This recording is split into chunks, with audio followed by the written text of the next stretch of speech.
Hello again, my name's Gabe Zollner. Well, if you've been watching me for the last, I don't know, almost, 32, 33 months, what have I said about Saudi Arabia? Well, what I've said about Saudi Arabia is that I believe King Abdullah created this freak that we have at 1600 Pennsylvania Avenue.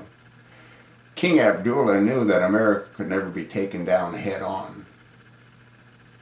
So Barack Hussein Obama was chosen to destroy America from within.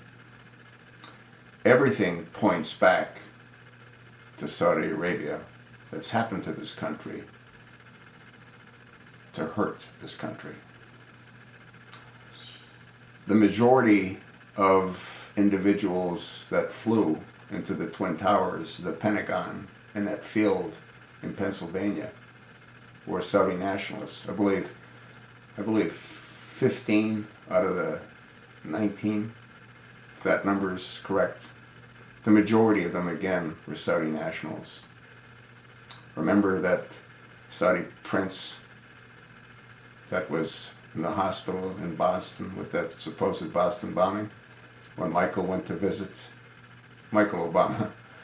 went to visit him, and then he was whisked out of the country. But he was under FBI and police protection and surveillance while in the hospital.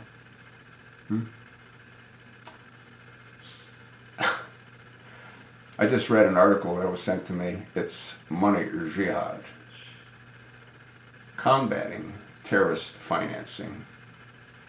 And this is dated September the 14th. You know what today is? September the 14th, 2015. The title, U.S. publicly names Saudi Hamas bankroller. Saudi high rollers have been funding jihad for decades. U.S. officials usually only talk about it in generalities.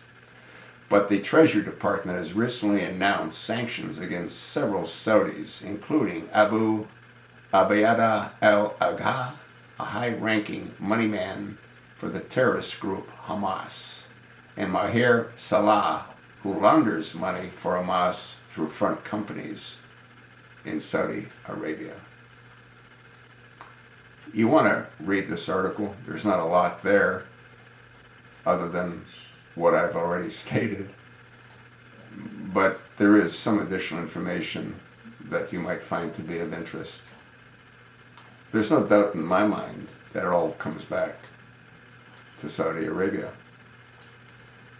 I've posted videos with George W. Bush holding hands, hugging, and giving the customary kisses to King Abdullah.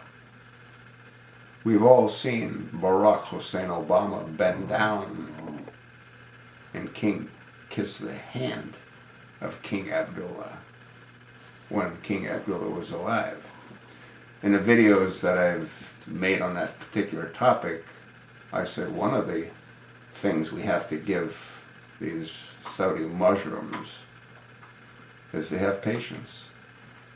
They know as their numbers grow, eventually they'll dominate the countries that they're in, which explains this massive humanitarian migration of Muslims from their Muslim-torn countries that were torn apart by Barack Hussein Obama.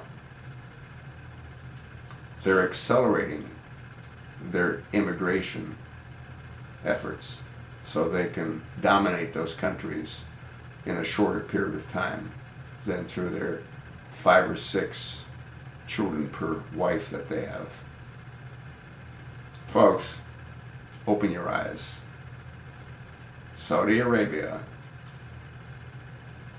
is behind the insanity that's taking place.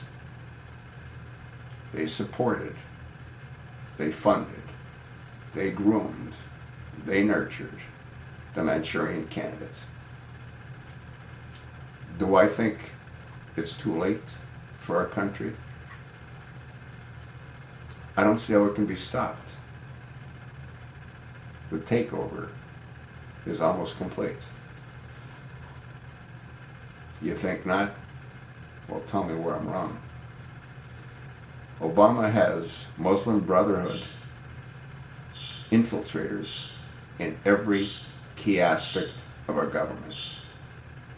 He's neutered our military by removing over 200 top brass that weren't willing to comply with his demands. He's demoralized our military by putting transgenders into our military. He's prevented chaplains